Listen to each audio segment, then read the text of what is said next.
Hello, I'm Father Bob DSJ, and I have with me this morning Mr. Bruce Egnew, and he was the Chief of Finance or Finance Officer of the Archdiocese of San Francisco when we became a diocese. January 27th, 1981 is the date that I've been hearing many times in these interviews because that's the date it was announced that San Jose was going to become a diocese. For most of us, we had a sense it was coming. We just didn't know when. I have a sense that you knew a little bit more than we did.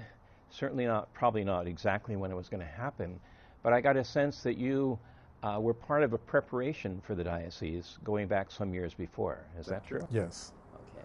Yes. The seeds were planted long before. Okay. And in what form were they planted in you? I would date it back to 1975 when parish progress funds started in the Archdiocese of San Francisco. Because by that time, San Francisco had published financial statements. So it was fairly common knowledge what assets and liabilities, what income sources, what the major expenses were for the Archdiocese. But in 1975, we embarked on the 4-county Parish Progress Fund, which was only supposed to last for 5 years. And key to that was determining parish goals. Each parish had to have a goal. And the way those goals were set, we're at a conference table with 8 or 10 priests from all over the diocese who had the complete financial information on every parish, and they could ask any question they wanted, and they had to determine how much each parish goal would be. And what that did was create a process, an interaction among priests from all over the 4-county archdiocese. And it kind of set the seeds for a lot of transparency and some accountability, because there were occasions where the committee of priests would be looking at a parish's financial report and you say, oh boy, yeah, really? I don't believe that. Yeah. So there was a sense of accountability. And so those goals became very important to measure the economic viability of the Diocese of San Jose and the other needs. And then in 1977, Archbishop Quinn became the Archbishop of San Francisco, and at the same time became the president of the United States Conference. Now it's the USCCB, then it was the USCC, NCCB. So he was not in San Francisco all the time. He had national obligations. And so he had as his chancellor Father Daniel Walsh, who is now Bishop Daniel Walsh, retired. And then Father Walsh pretty much ran the archdiocese in the model that a vicar general would take on now. And during those late 70 years, we spent a lot of time in the Diocese of in Santa Clara County. I was down there probably once a week for one thing or another. A lot of that was oriented towards the seminaries, because St. Patrick's in Menlo Park and St. Joseph's in Mountain View were significant cash drains on the archdiocese, as well as the 6 archdiocesan high schools, which included Midi High School. I remember at the time we subscribed to the San Jose Mercury News so that on a daily basis we had some sense of what was happening in Santa Clara County. So then, as Parish Progress Fund was winding down at the end of its first 5 years, the question was what would replace it, and it became the annual Archdiocesan Appeal in lieu of the assessment method of raising money for the diocese. In October of 1979, I was asked to prepare an analysis of what would the Diocese of San Jose look like were it to be created. So that was about 14 months before this magic January 27th deadline. Because San Francisco kept its books not only on a county basis, but on a fund accounting basis, we were able to identify all the major components of what would have to be divided. And that became a real test of equity, how to do this fairly so it made some sense.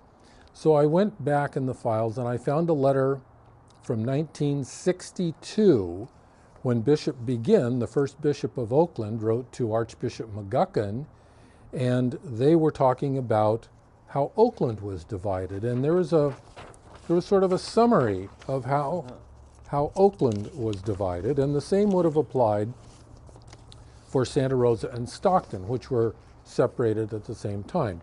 So San Francisco had already had some experience with a division in 62. Yeah. In around 1975 or 76, Orange had been separated from Los Angeles, so that was kind of in our knowledge. And Archbishop Quinn had divided Tulsa and Oklahoma City, so he knew what was involved in a division. So with those things as our background, we started trying to figure out what would be the basis for dividing a diocese.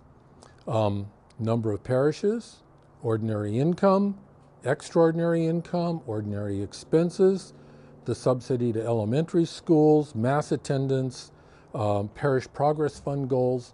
And we looked at all of those as some basis for division, because the geography had been decided. That was county line. No matter how we looked at those measurements, they all came out between 34 and 38%. So we knew we were looking at something about a third. At that point, Archbishop Quinn said, he didn't say a lot about administrative and financial things, but when he spoke with great clarity. I want this division to not be contentious. I want it to be fair. I want it to be transparent. I want it to be open. I want people to understand it. I don't want any games played. Those were our marching orders. So with that in mind, I began trying to identify the strengths and the weaknesses of the four-county archdiocese after Santa Clara County would come off, and then Santa Clara County, and what that would look like. And my greatest concern at that point was whether the Archdiocese of San Francisco, without Santa Clara County, could curtail its ravenous appetite for program expansion, because we had created and instituted virtually every program in every office that the bishops of the United States had requested that dioceses create, except an office for rural life, which we didn't need. But we did everything else, and we were straining at the seams, on top of massive subsidies to St. Patrick's Seminary, St. Joseph's College, and the high schools. The seminary, both seminaries, were getting these subsidies from the ordinary income of San Francisco, and it was being recorded as a receivable, ultimately to be paid back. And so the dynamic being set was whatever St. Joseph's College owed, it would owe to the Diocese of San Jose. Whatever St. Patrick's and Menlo Park owed, it would owe to the Archdiocese of San Francisco. But that total debt was about $7 million, tremendous amount of money. At the same time, we had to divide the liabilities. It wasn't just about dividing assets. And so we had to analyze every liability and figure out where that would be, not the least of which was the ultimate pension liability for priests and lay employees. We had to look at the division of cemeteries, Holy Cross in San Francisco being the huge, major main cemetery. There were a few parochial cemeteries. Gate of Heaven had been created in San Jose. San Jose also had Calvary Cemetery, which was in a state of great disrepair, needed a huge amount of money to fix that up. And all the cemeteries were vastly under-endowed for long-term care. Calvary was almost sold out, so it would not have a future income stream from the sale of graves. The deposit and loan fund was key to the whole thing. The parishes, for the most part, I'm going to oversimplify here, but for the most part, the parishes in San Francisco, which had been around many years, had put their excess money on deposit in the chancery in San Francisco, and it had been lent out, for the most part, to the parishes in San Jose to build. And the Archdiocese of San Francisco had gone to the Bank of America and borrowed millions of dollars at bank interest rates. And when interest rates started going up, we realized we had to get out of there fast. And so that was another reason for the Parish Progress Fund to be created. So we had this great imbalance of deposits and loans. Similarly, in what we called the plant fund, we had operating properties and we had future parish sites. All the future parish sites in Marin, San Francisco, and San Mateo, with a couple of exceptions, had been sold to try to liquidate this debt to the Bank of America. Bishop McFarland was really the architect around all of that. San Jose, we held all those parish sites because we knew they would need them eventually, whether it was a separate diocese or not. Those parishes would need to be built as the population shifted. So the deposit and loan fund and the plant fund together constituted a huge part of this equation. I'm going to go back to Parish Progress Fund for a second. The Christian Brothers, who operated Sacred Heart High School in San Francisco, had gone to Archbishop McGuckin and said, we can't sustain this ministry in this old building. We either need a whole new school or we're going to withdraw. So Archbishop McGuckin's idea was, we'll have a drive. Now, this was 10 years after the cathedral drive to rebuild the cathedral. So he was going to have a drive to rebuild Sacred Heart High School, and working with the consultors and other priests and other leaders, he realized that was a little underwhelming. There were other greater needs. We needed to do something that would help the San Jose parishes get out of debt. They had tremendous debts from having built when they did. And we needed to build from scratch parish plants at St. Julie in San Jose, St. Andrew in Daly City, and St. Augustine in South San Francisco. And we needed to build a church at St. Mark's in Belmont. We did not have the cash, and we could not afford the interest rates to go back to the bank and borrow more money. So that was another reason. Bishop McFarland said, we need to build an endowment for the priest retirement fund, which was non-existent at that time. So I think it was $330,000 off of the top of the drive was seed money for a pension fund for the priests.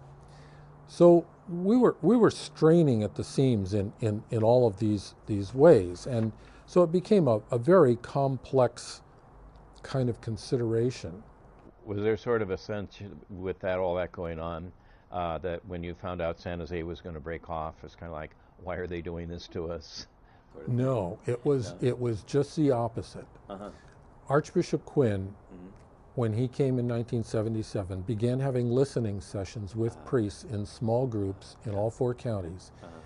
And he was looking for knowledge of the priests, the parishes, the state of the diocese, the pastoral issues. Now, this is only 15 years, 10 to 15 years after Vatican II. He wanted to see what was being effective and not. And he would go out and spend an afternoon and an evening with the priests, have dinner, talk to them, and he would bring back his notes.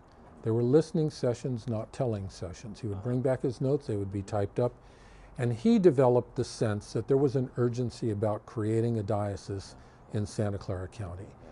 I think there was a sense of that. At the same time, I was wondering if as a chief financial officer, you find yourself thinking, yes, this needs to be done, but why do I need to have this on my plate, No, I don't think I ever felt that way. I loved all 4 counties of the Archdiocese, including San Jose. And one of the things that attracted me to Santa Clara County was it was young, it was vibrant, it was growing. The Diocese of San Jose is a perfect fit for the model of what happened with startups in Santa Clara County. Some bright people have a great idea, they put it together, they have to find the funding. There's an IPO which raises money, and they're off to the races. And San Jose was just prime for that. But it had the great difficulty of facing not enough land, not enough money, and too much money going into the college. As San Francisco had a problem with too much money going into St. Patrick's Seminary and the high schools.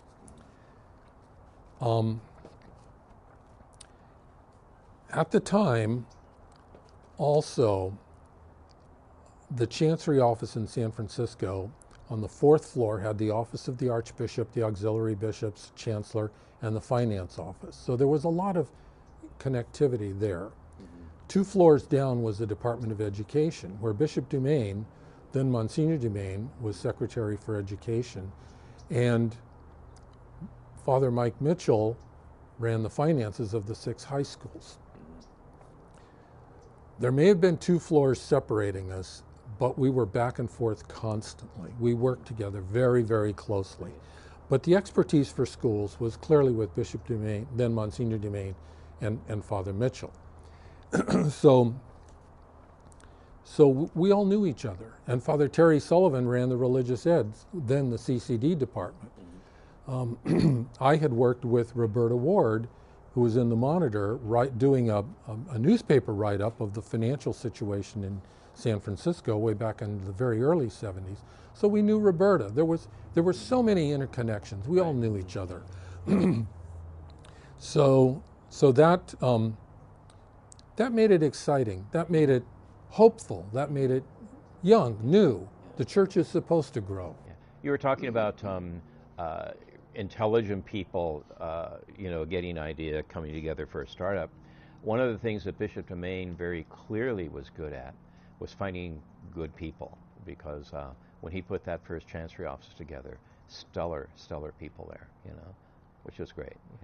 I teased him for a long time that he stole Sister Claude Power from us. And he stole Sister Patricia Marie Mull-Peters from us. I think it was, Mike Mitchell was not a steal. That was foregone conclusion, but very, very valuable.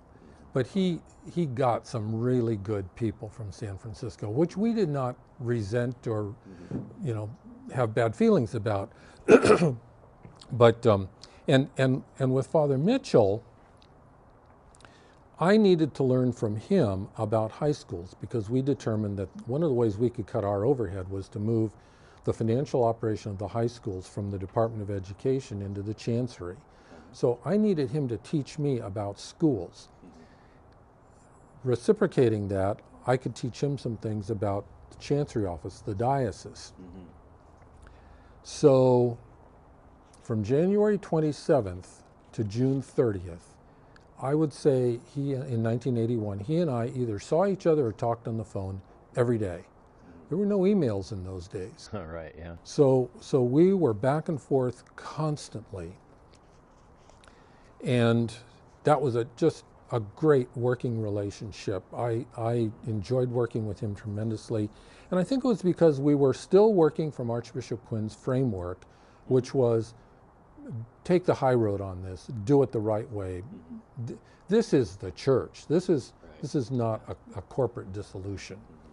So we went back and forth that way, and it was, I said it was kind of a foregone conclusion he would go to San Jose. I think Monsignor Daniel Walsh and I knew that Father Mitchell would go to San Jose probably 2 to 3 years before the split occurred, because he was the natural.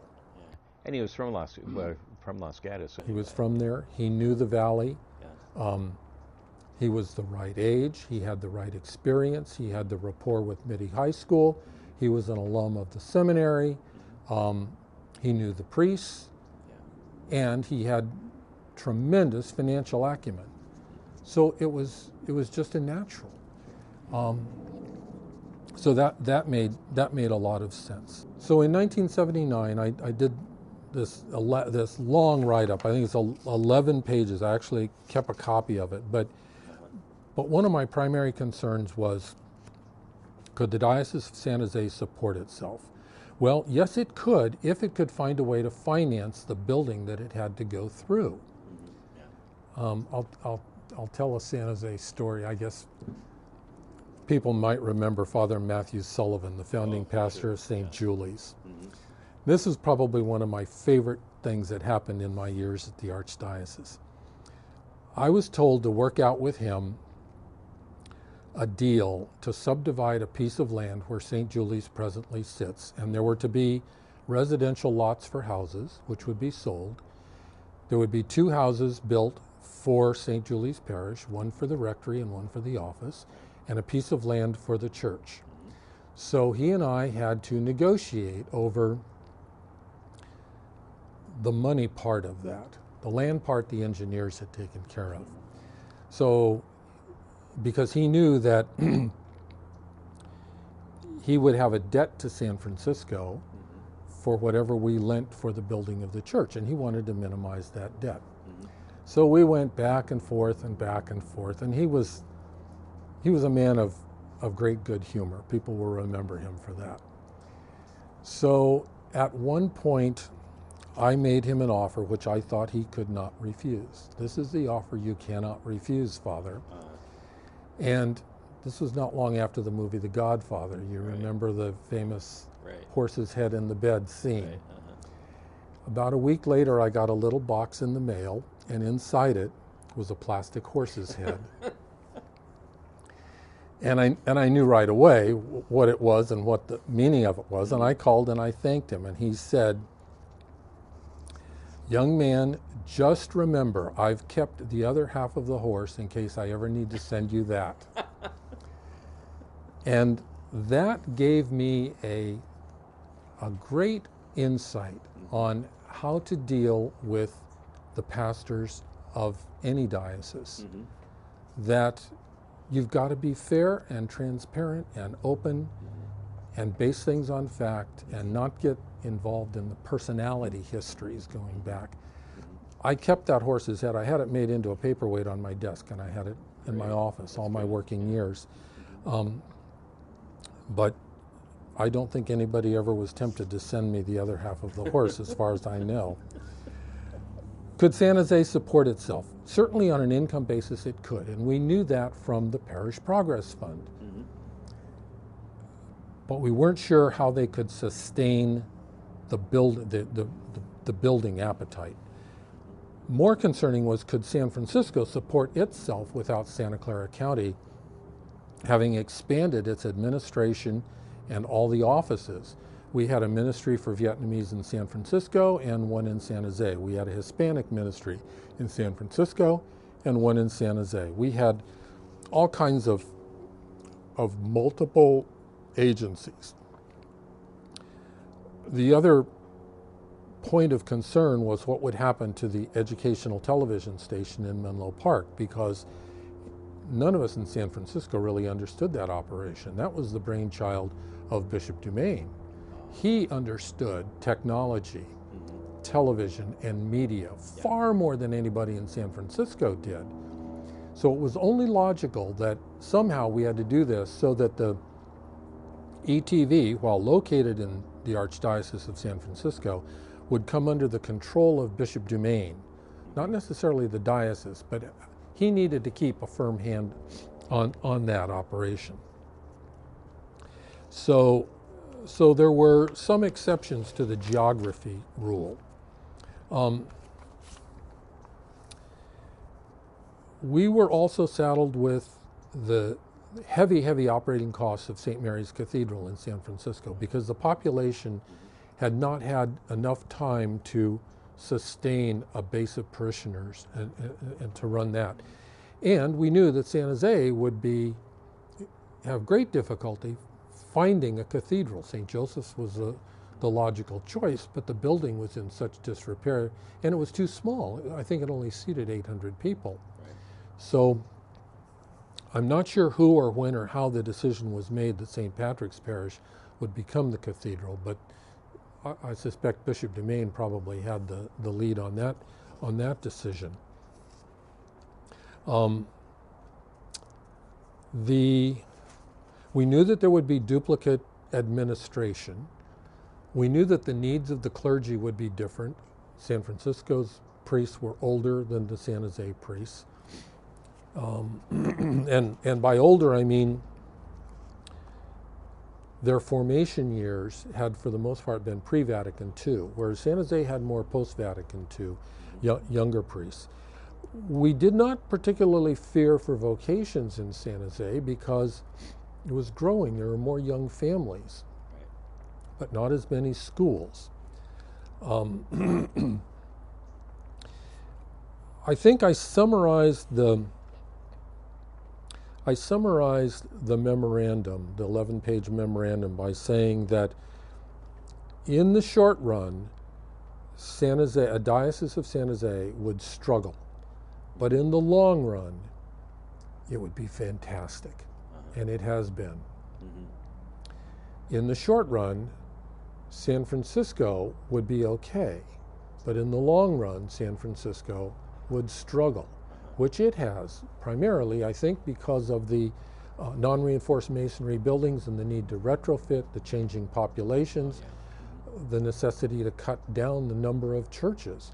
And so could Marin and San Mateo County carry San Francisco County? Well, the demographic changes in all four counties have been beyond anything we could have foreseen at the time. But the key in San Francisco was a willingness and a will to live within our means. That was going to be very, very hard to do. And so I concluded the memo by saying, were the decision mine to make, I would proceed with the division of the diocese as soon as possible, but only after preliminary determination on these major questions which I had raised. I don't know for sure what happened to that memo, but my guess is that it became part of a package that was sent to the Holy See with a request by Archbishop Quinn to create the division. The answer came back late in 1980. I think I was aware of it probably around Thanksgiving of that year, and the date was set for January 27th for the announcement and March 19th for the effective date. I did not know who would be the Bishop of San Jose, but I suspect Archbishop Quinn knew exactly who would be the Bishop of San Jose. So the other thing was, for me personally, was doing this through this period of time. I could not acknowledge to anybody for any reason what I saw was inevitable. You knew too much. That's right. Which meant that I had to deal with the parishes and institutions in the Diocese of San Jose, in Santa Clara County, as if they were going to be with San Francisco forever and ever, amen. That they would always be part of us. And yet I had to watch out for their own good, that they didn't get further in debt, that we didn't sell land that we shouldn't be selling. So the date approached, the announcement was made, and I think one of the first questions I heard was, where are the priests going to go?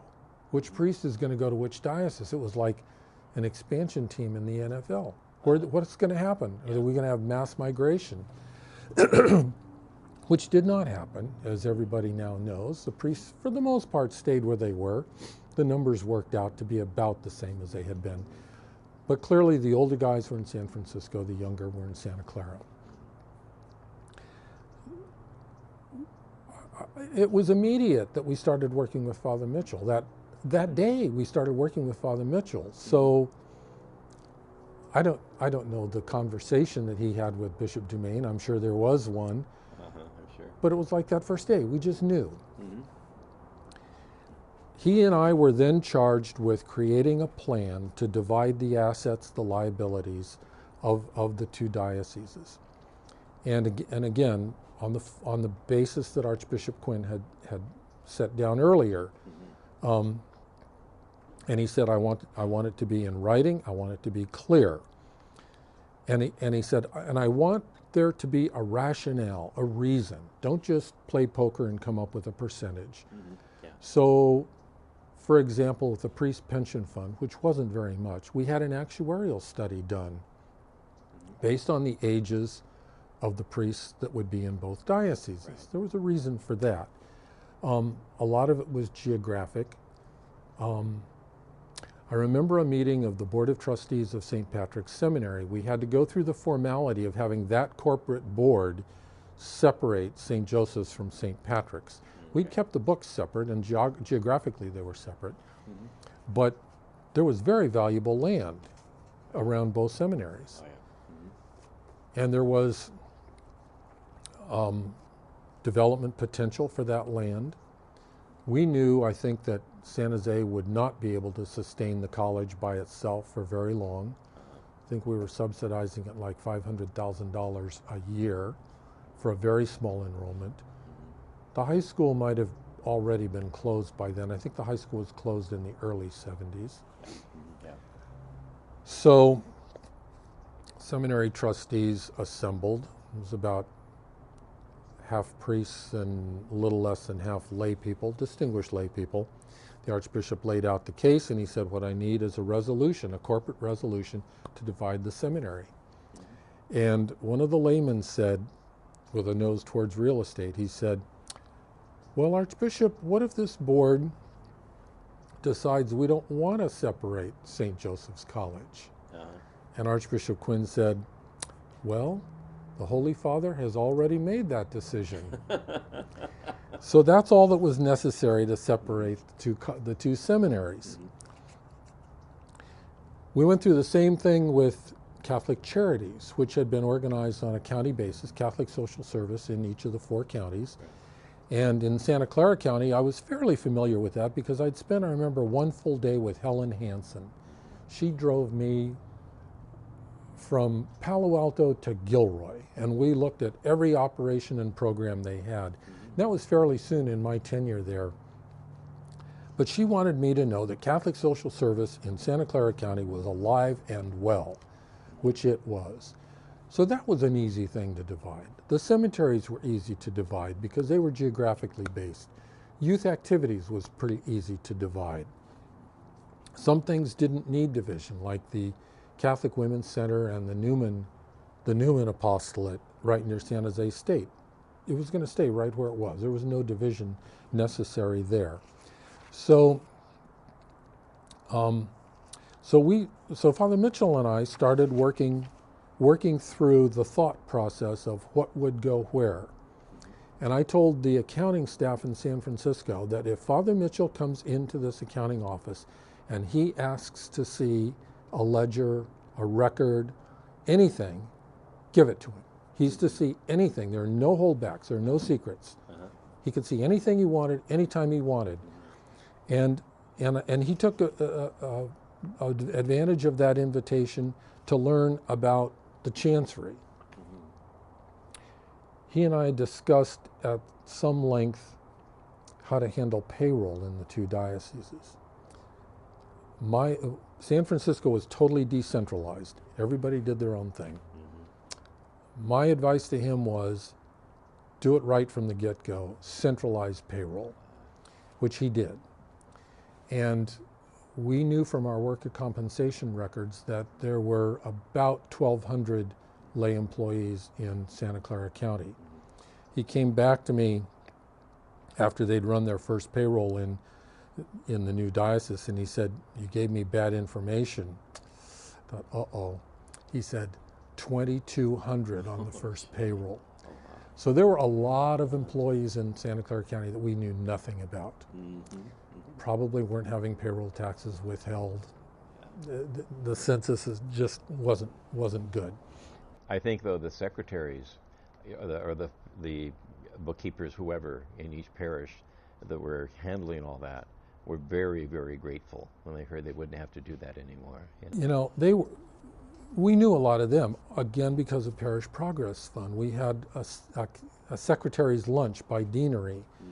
And I remember getting to know people like B. Pasalacqua at St. Christopher's, and Sheila Kenny, I think, was at St. William's, St. Nicholas, and Donna Gitchell was, I think, at St. William's.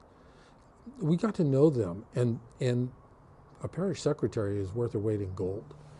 And they were just great to work with. We were back and forth with them on the phone and in these meetings, and we had an annual secretary's lunch.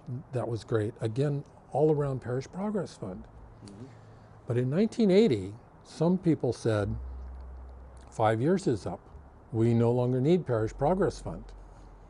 And the answer was, but we haven't solved our problems yet. We haven't solved our debt, the parish debt. And so it was renewed as the annual Archdiocesan appeal in lieu of assessments, and I guess San Diego continued it as the ADA, as their primary income source for the Chancery office. San Jose, yeah.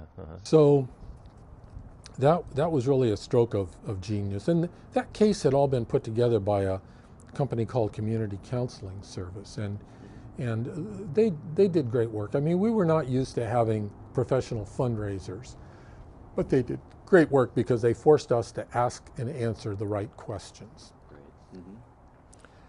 So then Father Mitchell and I quickly agreed that from March 19th to June 30th, San Francisco would just keep on doing everything that it had been doing. That freed him up to go and find their offices, hire their staff, set up filing systems, get ready to run the place on July 1st. And he worked really hard at that and did a great job of that. I left him alone except when he had questions about how do you do this, how do you do that. But the answer was always, well, this is how we do it, but rethink it. You may not want to do it that way. You're not bound to do it that way. So I think he made some changes probably that were long-term for the very good of the new diocese.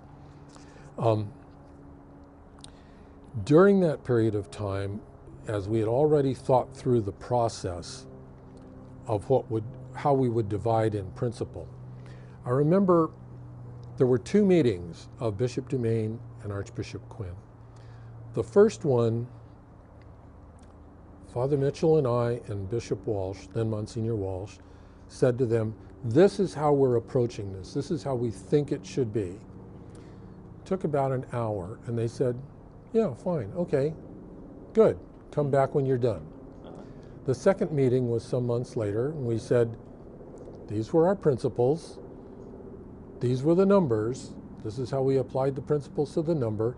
This is what we think you should take to the Diocese of San Jose. I think that was an hour and a half, and they said, we're good with that. We're done. Okay. Archbishop Quinn said that from his experience on the national level, he did not recall a division of dioceses that had gone so easily, so smoothly, and with so little contention. It was happy. It was fine.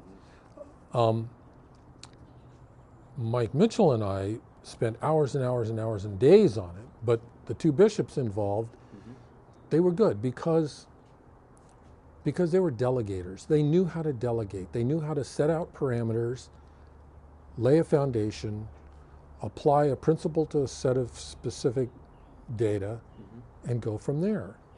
So it worked out very, very well that way.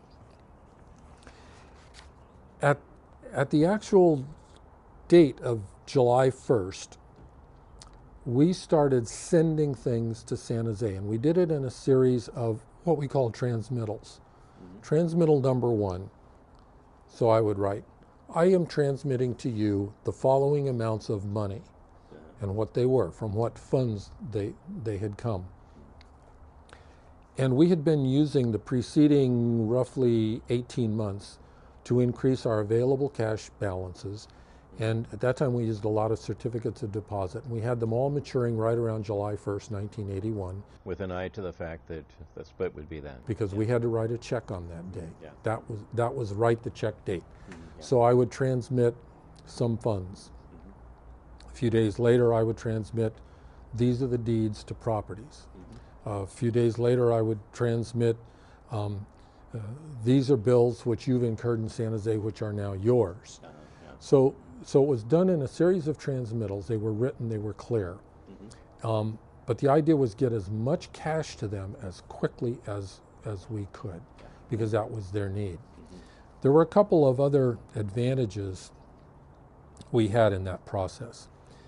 When San Francisco had legal matters in Santa Clara County in the years leading up to the split, our attorney, Mr. John Duff, would often have the work done by Mr. Bill Felice, who was in Santa Clara County. So Bill Felice had some sense of the kinds of legal matters that come through a chancery office. San Jose made the decision right away that they wanted to continue using Heffernan, Kyler, and Doble, which was our insurance broker, for property, liability, workers' comp, all the health programs, the Rita Health program. And Frank knew Santa Clara County. He was an alum of the University of Santa Clara, and he had worked with those pastors. So he had a vested interest in making sure that all of that was done fairly. We had land engineers that had worked in all 4 counties, so they were available to San Jose, to the Diocese of San Jose.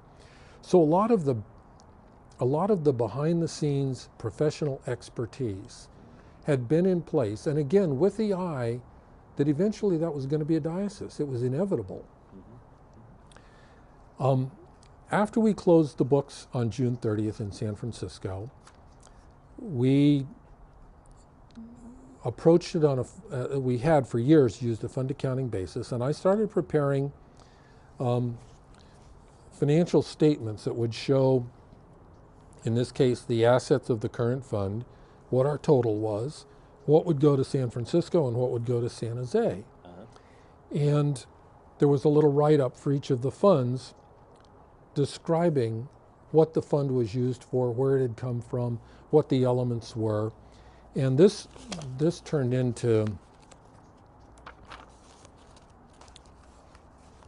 50 pages of historical record, so that San Jose would always be able to tell, and San Francisco would be able to tell, where it all went in the division. I don't know if this was ever published or made public in any way, but the idea was that it would be a complete and clear record. Because I knew that when San Jose had its first audit, their auditors, and I didn't know then they would use the same auditor San Francisco did, their auditors would say, well, where did this come from? Or why this? How much that? There were old seminary burses, there were national collections, there were random little pieces of land around. So I wanted it to be very, very clear. Probably the biggest challenge was in the deposit and loan fund, because the dioceses in San Jose had such massive debt from having built, and they had interest on the debt. We had liquidated those loans from the Bank of America, because many times those parishes had to borrow from the bank and we would co-sign, but we had paid off the Bank of America. So we also had to calculate what we thought we would not collect on some of those loans. We knew some of them were not going to be good for many years. We calculated that reserve to discount those loans. And the incentive that the Diocese of San Jose had was that if they could collect on those loans, that was money straight to their bottom line. So they needed that revenue stream through the ADA or other mechanisms. The future parish sites at the time that we had, I'll read these names, you'll recognize them undoubtedly: Hale Avenue, Monte Vista, White Road, Fowler Road, Watsonville Road, San Martin and Harding, Fisher and Hill, Great America Parkway. That's probably very valuable land these days. Oh yeah, sure. There were some properties that were operational. It was just assumed that they would go, like the cemetery and South 5th Street. There were other things that could only stay in San Francisco, like we had a little house for visitors at San Quentin Prison. San Jose would have no interest in that. We knew where the cars were. We knew which parish and entity owned various cars. We held a fund called the Custodian Fund, and in that we put all the national collections as they were coming in, and then they were ours in custody, we would pay them out. Our concern was that they all got paid out eventually, so it was a matter of keeping the money wherever the payout. We didn't want San Jose paying out, if it was money San Francisco already owned. For most of these divisions, unless it was determined by geography, it was determined based on the Parish Progress Fund goals, which were 34% in Santa Clara County.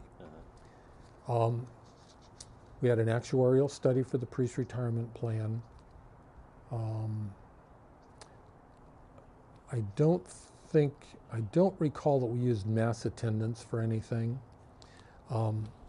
There were other formula kinds of things that we used. There were endowment funds which were held for parishes, and then some endowment funds that were held by the diocese. And the general feeling was that if San Jose was going to have the benefit of all that land, San Francisco would need the benefit of most of the endowment, because the long-term future of San Francisco was more fragile than San Jose. And that seemed agreeable, that for the most part land went to San Jose and endowment went to San Francisco.